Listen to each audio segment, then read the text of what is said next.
नमस्कार, मैं हूं आपके साथ ज्योति कनौजिया। आइए नजर डालते हैं फटाफट खबरों की ओर। बॉक्स ऑफिस पर इन दिनों कई फिल्में लगी हुई हैं जो दर्शकों का मनोरंजन कर रही। पिछला साल 2023 बॉक्स ऑफिस के लिए सफल साबित हुआ था। नए साल में भी यही उम्मीद है। सिनेमाघरों में हाल ही में तेजा सज्जा की हनुमान, कटरीना कैफ और विजय सेतुपति की मेरी क्रिसमस और महेश बाबू की गुंटूर कारम ने दस्तक दी है। इन तीनों फिल्मों के अलावा साउथ सुपरस्टार प्रभास की सालार और बॉलीवुड किंग शाहरुख खान की डंकी पहले से दर्शकों का मनोरंजन रही थी। हालांकि अन्य फिल्मों के आते ही इनका हाल बेहाल हो गया। पाकिस्तान के बलूचिस्तान में ईरान की एयर स्ट्राइक में 2 बच्चों की मौत हो गई। इस हमले के बाद पाकिस्तान ने कड़ी प्रतिक्रिया दी। पाकिस्तान सरकार ने ईरान को चेतावनी देते हुए कहा कि हमारी संप्रभुता का उल्लंघन करना अस्वीकार्य है। इस कार्रवाई का अंजाम बुरा भी हो सकता है। दरअसल ईरान ने मंगलवार को पाकिस्तान में घुसकर बलोच उग्रवादी संगठन जैश अल अदल के ठिकानों को निशाना बनाया था। पाकिस्तानी विदेश मंत्रालय ने कहा कि ईरान ने हमारे हवाई क्षेत्र का उल्लंघन किया है। हम इसकी कड़ी निंदा करते हैं। पाकिस्तान में हमले के कारण 2 मासूमों की मौत हो गई, जबकि 3 लड़कियां घायल हो गई। पाकिस्तान की संप्रभुता का उल्लंघन अस्वीकार्य है। दिल्ली एनसीआर में बर्फीली हवाओं से ठिठुरन बढ़ गई है। ठंडी हवाओं के कारण तापमान में गिरावट आई। कोहरे और शीतलहर के चलते यातायात प्रभावित हुआ है। राजधानी में बुधवार सुबह न्यूनतम तापमान गिरकर 4 डिग्री सेल्सियस पर पहुंच गया। इंदिरा गांधी अंतर्राष्ट्रीय IGI हवाई अड्डे से प्रस्थान करने वाली कई उड़ानों में देरी हुई।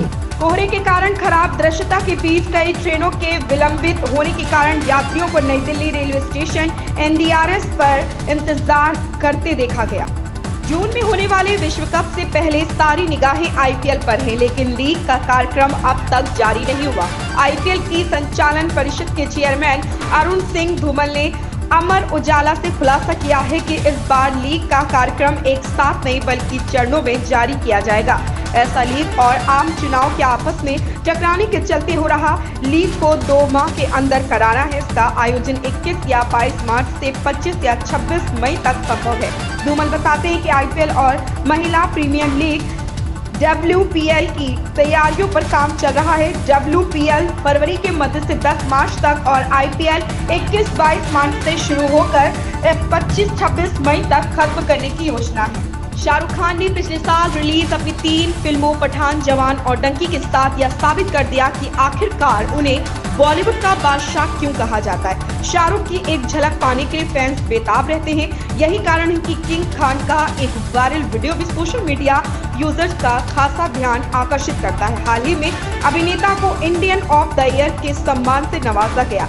इसी बीच SRK का एक वीडियो इंटरनेट जगत में ताबड़तोड़ वायरल हो रहा, जिसमें वह मुंबई के एक क्लिनिक से निकलते नजर आ रहे हैं। हालांकि इसी दौरान कुछ ऐसा होता है जिसे देख नेटिजन्स की भौवें तन जाती हैं। विपक्षी दलों ने भाजपा को सत्ता से हटाने के लिए जिस मंशा से गठबंधन पर एकजुटता का आह्वान किया था, वह बसपा सुप्रीमो के बयान के बाद बिखरता दिखाई दे रहा। बसपा सुप्रीमो मायावती ने स्पष्ट कर दिया कि बिना गठबंधन के अपने दम पर चुनाव लड़ेंगे। इस बयान के बाद जहां गठबंधन में बेचैनी बढ़ी है, तो वहीं भाजपा पदाधिकारी इससे खुश नजर आए, जिन्होंने अपने राजनीतिक समीकरण बैठाने शुरू कर दिए हैं। इसी मुद्दे को लेकर सभी प्रमुख राजनीतिक दलों के पदाधिकारियों ने अपनी अपनी राय दी।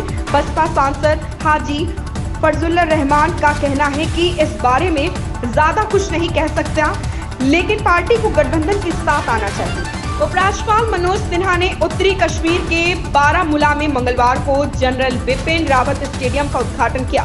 इस दौरान उपराज्यपाल ने कहा कि देश ने बारामूला स्टेडियम का नया नाम जनता को समर्पित करके बहादुर सैनिक सैन्य रणनीतिकार जनरल बिपिन रावत को श्रद्धांजलि अर्पित की। जनरल बिपिन रावत ने विभिन्न पदों पर उत्तरी कश्मीर में सेवाएं दी। कश्मीर की शांति, प्रगति और समृद्धि में उन्होंने अतुल्य योगदान दिया। इसके साथ ही LG मनोज सिन्हा विकसित भारत संकल्प यात्रा में भी शामिल हुए और 38 करोड़ रुपए का विकास परियोजनाओं का उद्घाटन और शिलान्यास किया। छत्तीसगढ़ के CM विष्णुदेव साय कैबिनेट की चौथी बैठक 17 जनवरी को शाम 5 बजे नवा रायपुर स्थित मंत्रालय महानदी भवन में होनी है।